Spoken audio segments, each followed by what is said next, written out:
Bonjour, je te retrouve avec un certain bonheur. Nous allons aujourd'hui traiter d'un sujet important, les menteurs. Mais juste avant, prions.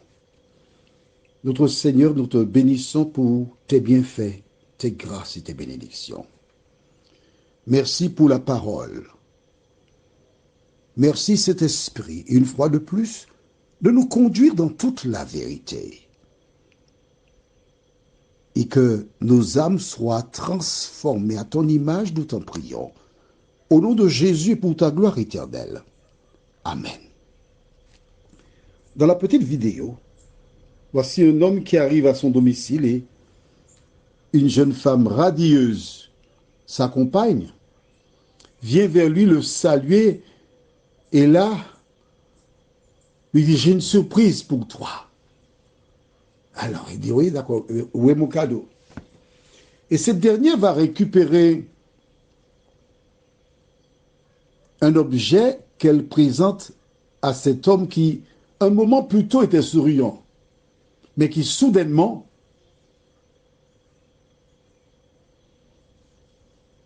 est choqué. L'élément qui est présenté à cet homme indique, et elle lui dit, je suis enceinte, tu seras papa.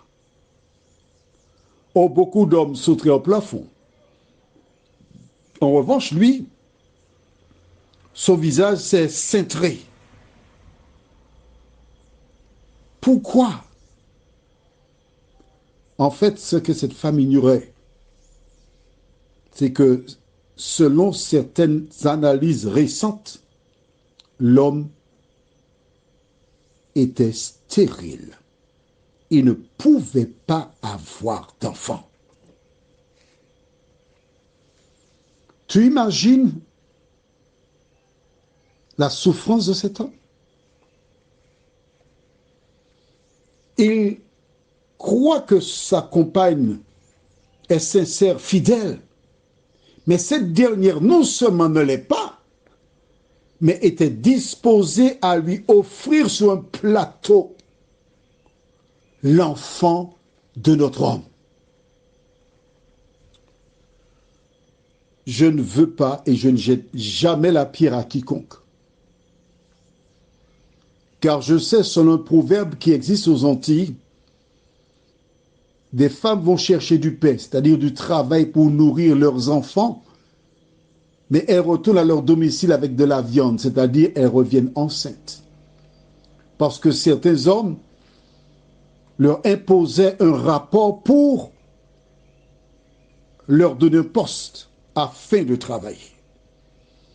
Et beaucoup de personnes qui se retrouvent démunies, sans solution, et aperçoivent un homme bien gentil qui est disposé à les aider,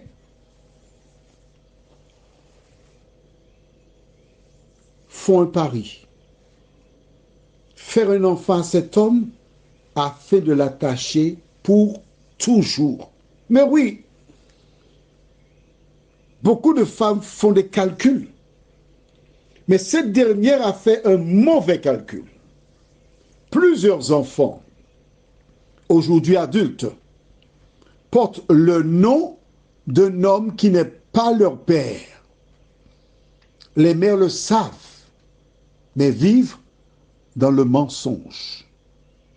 Aujourd'hui, si c'est ton expérience, tu ne peux pas vivre indéfiniment dans le mensonge. Car un jour, tu devras comparaître devant Dieu. Alors, si tu as connu quelqu'un et tu te trouves enceinte, ne donne pas à un autre homme une paternité qui n'est pas la sienne. Car tôt ou tard, je dis bien tôt ou tard, tu supporteras les conséquences. Comme dit ce proverbe, 100 ans pour le voleur, un jour pour le maître. Tôt ou tard, cela ressortira. Et quand cela deviendra public, comment l'enfant te regardera-t-elle ou te regardera-t-il? Avant que l'enfant ne vienne au monde, mets de l'ordre dans tes affaires. Lisons dans le livre de Proverbes, chapitre 26, versets 24 à 28, ce qui suit. Écoute attentivement et lis en même temps que moi. Par ses lèvres, celui qui est se déguise, et il met au-dedans de lui la tromperie. Lorsqu'il prend une voix douce, ne le crois pas, car il y a cette abomination dans son cœur. S'il cache sa haine sous la dissimulation, sa méchanceté se révélera dans l'assemblée. Celui qui creuse une fosse y tombe, et la pierre revient sur celui qui la roule. La langue force hait ce qu'elle écrase, et la bouche flatteuse prépare la ruine. Est-ce que tu vois ce que la Bible te dit? La personne qui vit dans le mensonge, qui raconte des histoires, elle se prépare à la ruine. Et quand le moment viendra pour payer les conséquences de ses actes, elle n'aura pas suffisamment de récipients pour récupérer des larmes. En dehors de cela, tu dois savoir ce que la Bible déclare au livre d'Apocalypse, chapitre 21, versets 5 à 8.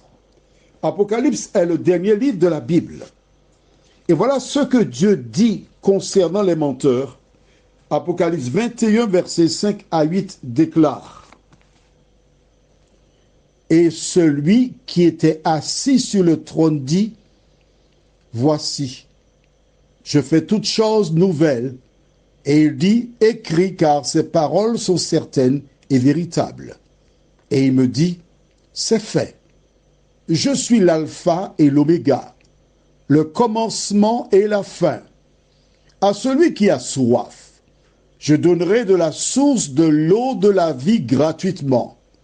Celui qui vaincra héritera ces choses. Je serai son Dieu et il sera mon fils.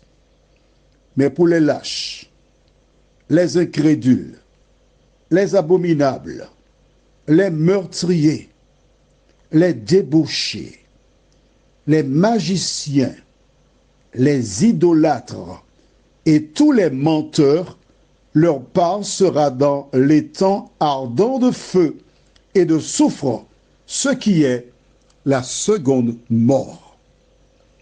Voilà donc une liste qui nous éclaire sur celles et ceux qui seront perdus éternellement. Dieu t'invite donc aujourd'hui à faire la paix avec lui.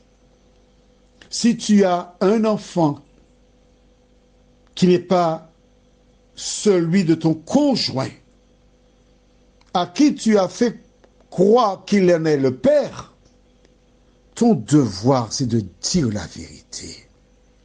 En disant la vérité, tu sortiras grande, mais en mentant, non seulement tu auras honte, tu auras mal, mais tu souffriras. Prions. Seigneur, il existe beaucoup de femmes qui, par peur, crainte ou représailles, ont laissé croire à certains hommes qui sont le père de leur enfant alors que ce n'est pas le cas. Ces personnes vivent dans la peur, dans la crainte, dans la hantise. Seigneur, nous croyons parce que tu dis dans la parole, au livre de Proverbes 28, verset 13, « Celui qui cache ses transgressions ne prospère point, mais celui qui les avoue et les délaisse obtient miséricorde. » Seigneur, toutes celles qui vivent dans la peur, la crainte, dans l'effroi, apporte-leur la paix.